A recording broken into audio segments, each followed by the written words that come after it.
இன்னைக்கும் இருக்கு. ஒரு பெண் ஆளுமை நிறைந்தவள் அப்படின்னு சொல்ற படம் தான் நயன்தாரா அவங்க நடிச்ச அரண் படம். பெண்களுடைய போராட்டங்களை சொல்ற படம் தான் மகளிர் மட்டும் சொல்லிட்டு. ஒரு பெண்ணுக்கான நீதியை வாங்கி தர மாதிரி சொல்ற படம் தான் ஜெய்பி. இன்னைக்கு கல்விங்கிற விஷயம் நம்ம எல்லாருக்குமே ரொம்ப சுலபமா கிடைச்சிச்சு.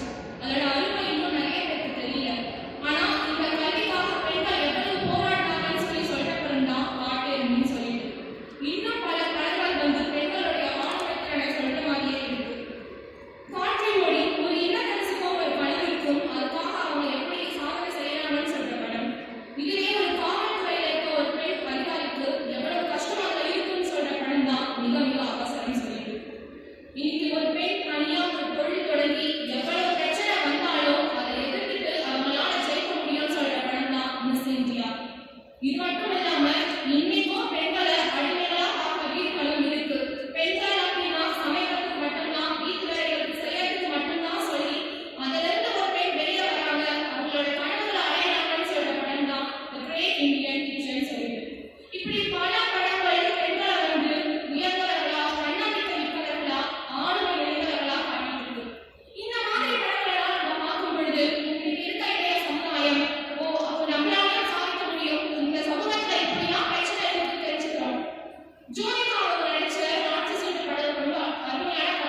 இருந்து தொடங்க வேண்டும். நம்ம மாறினா நம்ம சமூகம் மாறும், சமூகம் மாறினா இந்த நாடு மாறும். என்னைக்கு கஷ்டப்பட்ட பெண்களுடைய படங்கள் கையில வருதோ அன்னைக்கு தான் எல்லாமே மாறும் சொல்லிட்டு பார்க்கலாம். நன்றி.